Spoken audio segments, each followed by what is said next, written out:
Good morning, everybody. We are working on Taylor's Bmw E28. In the last video, we figured out how bad this car was, and yeah, it's a lot worse than all of us expected. However, it needs to be fixed, so that is what we're doing today. We're going to crack on with this, get this old deft wheel back out, and yeah, let's start getting this into some fresh metal.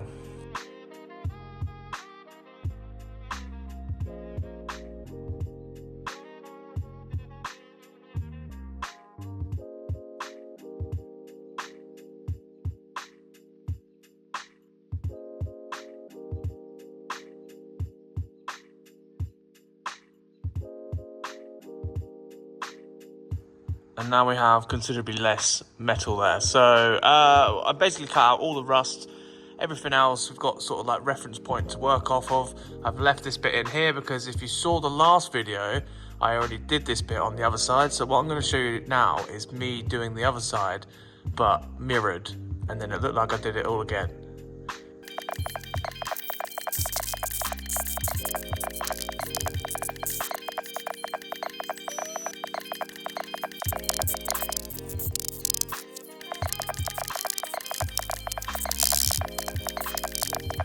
I did such a good job there, didn't I? Now, the reason I do that is so I can actually listen to music in my earphones while I'm grinding, and it also acts as a noise cancelling protection situation. So when I'm filming on my phone, I can't hear anything, so it's just the grinder. So if I've got some music on, it's a lot easier for me, but there you go. The passenger side looks great, doesn't it? There's two sides done. So from here, I'm gonna basically do this panel here along the back edge of the sill. And once I've done that, I can then do this panel and this panel. Basically, if I start with this one, I've got a baseline to start with, then I can butt the panel that goes over this up against it, and then this one can go up against that panel. It's just a bunch of layers that go on each other, blah, blah, blah, blah, blah. This one goes there, da, da, da, da, da, da. So yeah, start making this one because it should be pretty easy.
to film because I need to be in front of the camera.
It's on fire inside the chassis mount.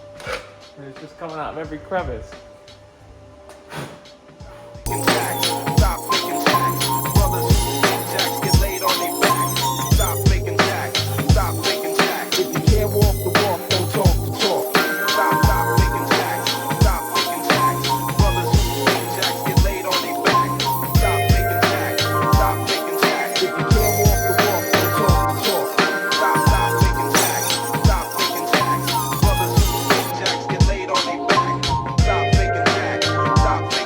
That's this side almost done. Now this bit here I blew a load of holes, so it didn't really go as well as I'd like to, which is why it's not so consistent. But the rest of it, that went fine. That's absolutely fine. Once it's all seam sealed, you're never going to see it anyway. We needed it to be strong, and it's strong now, and the subframe will go on here and hold itself together and won't rip off down the end of the road. Just going to stick some primer over it now, let that dry, and then I'm going to seam seal it, and then I'm going to put some underseal underneath it, so when we put the subframe back in, we can get all the way around this area. And obviously I need to do the other side, like this. Ta-da! 2 is done. So there we go, matching pair of subframe mounts. I'm going to prime them, seam seal them, get some Gravitex on them, and then overnight that can cure, and then tomorrow I can get the subframe back on and it can be rolling again. The reason it has to roll is because this is a active workshop, and obviously I have customer cars left, right, center, and this being stuck on the ramp is no good to me if I can't get the little jobs like that trickling in every single day. So yeah, there you go. There's the reason why it needs to be rolled. That's why I focus on that area first, because the rest of it, most of it I could do on the floor. Like, it needs the whole outer sill. I could do pretty much that on the floor, potentially do the inner on the floor as well. Sometimes the ramp arms on the ramp, yeah, the ramp legs, they get in the way of the repairs you need to do. So if you can have the car up on its side almost, and then you can do it that way, it makes your life a little easier. But it'll go back on the ramp at some point again to get a full underseal. But yeah, for now, let's just focus on the rear end.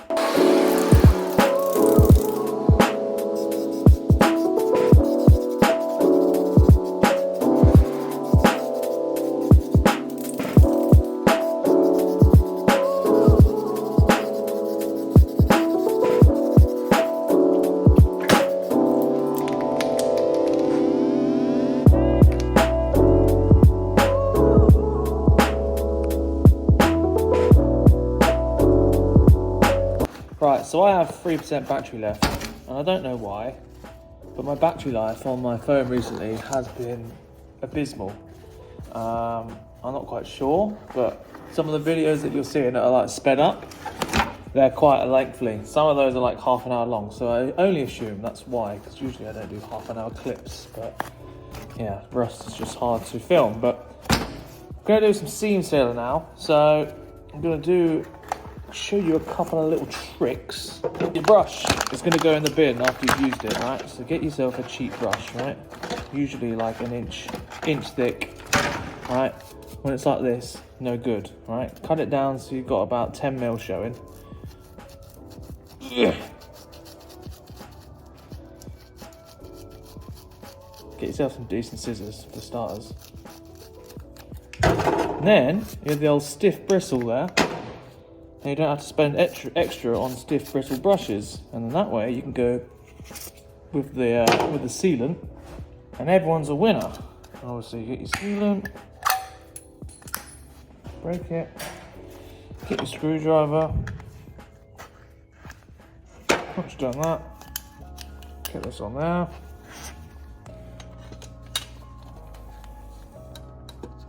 Give it the old with that. You also notice at the start there, I used 2 gloves on my hands. And that's because when you're done with the sealant and you've got it all over your hands, just take the first set of gloves off and you've got a new set underneath. And that way you don't get sealant absolutely everywhere when you're putting things away.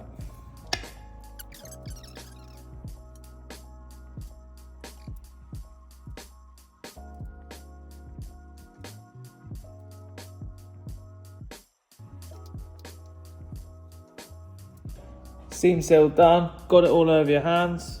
Take the top glove off, boom, edge shiners are back. And you want to get yourself a screw, bang it back in the end of there. And then that way, it doesn't dry out. Well, it will, but it will just be a lot slower. Right, so it's the next day now. Obviously let the sealant dry overnight so it has a chance to cure.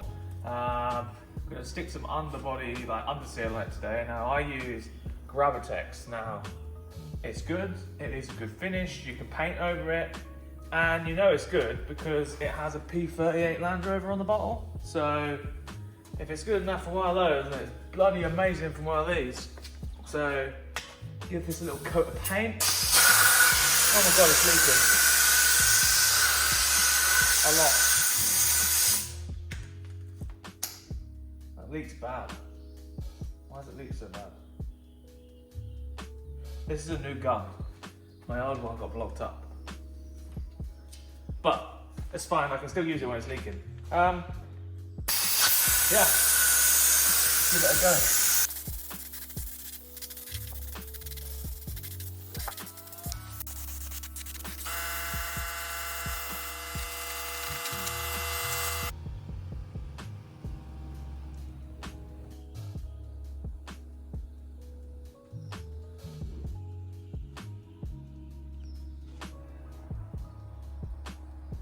So yeah, there's the hardest 2 parts restored, back to, well, almost factory looking. So yeah, I've basically stone chipped underneath that now, so I can obviously get the subframe on, and I can get obviously around the back of it and whatnot, because once the subframe's on, it'll be hard to get to any of this area here. So obviously I still need to repair like this sort of area and down the bottom here and whatnot. But obviously I need the seals to do that because it comes with the end piece, and then I can sort of piece together the inner structure from there. But I just thought I'd spray a little bit now while it's, you know, unprotected, get it all on, show you the finished result. The Gravitex should dry sort of looking like this, just a little darker and newer. So it looks OEM once it's dry, and obviously it works very, very well protection wise. I use it on absolutely everything, and as you can see, it pretty much looks like factory. Once it's all blended in, you'll never know. And that's what we want from this, unseen repairs like that. Obviously now I can get the subframe back in the E28, get the thing rolling again, and then most of the repairs I can actually do on the floor, like the outer sill and probably this floor edge the whole way along. I could probably do that on the floor as well. Like I said, the ramp arms get in the way and stuff. Sometimes it's really easy to just do it on the floor.